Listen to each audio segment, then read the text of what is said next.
Iran যুক্তরাষ্ট্রের হামলা পাল্টা হামলার পেছনে রয়েছে নানান ধরনের জটিল হিসাব নিকাশ।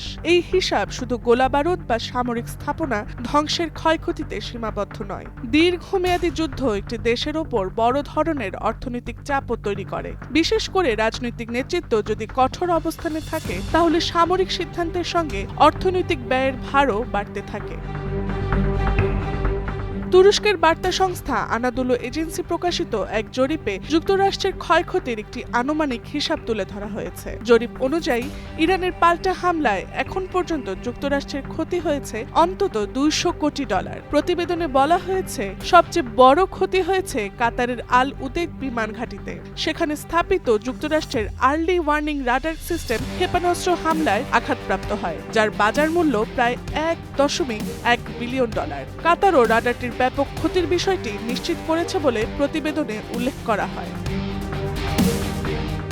এছাড়া কুয়েতের আকাশ প্রতিরক্ষা ব্যবস্থার ফ্রেন্ডলি ফায়ার বা বুলগুলিতে 3টি F-15 স্ট্রাইকিং ঈগল যুদ্ধবিমান ধ্বংস হয়। 6 পাইলট প্রাণে বেঁচে গেলেও বিমানগুলির ক্ষতির পরিমাণ ধরা হয়েছে প্রায় $282 মিলিয়ন।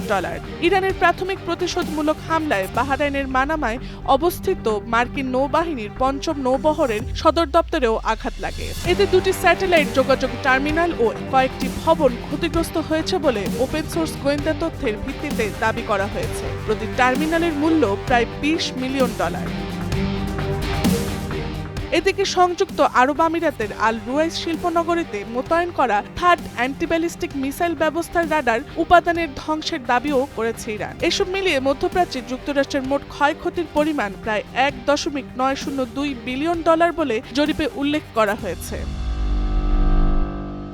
সামরিক স্থাপনার পাশাপাশি সৌদি আরব, কুয়েত ও সংযুক্ত আরব আমিরাতে মার্কিন কূটনৈতিক মিশনগুলো হামলার লক্ষ্যবস্তু হয়েছে। সৌদি রিয়াদে মার্কিন দূতাবাসে ড্রোন হামলা, কুয়েত সিটিতে ড্রোন ও ক্ষেপণাস্ত্র আঘাত এবং দুবাইয়ের মার্কিন কনসুলেটের পাশে সন্দেহভাজন ইরানি ড্রোন বিস্ফোরণের ঘটনাও উল্লেখ করা হয়েছে। প্রতিবেদনে আরও বলা হয়েছে, সম্পদের পাশাপাশি যুক্তরাষ্ট্র জনবল ক্ষতির মুখেও পড়েছে।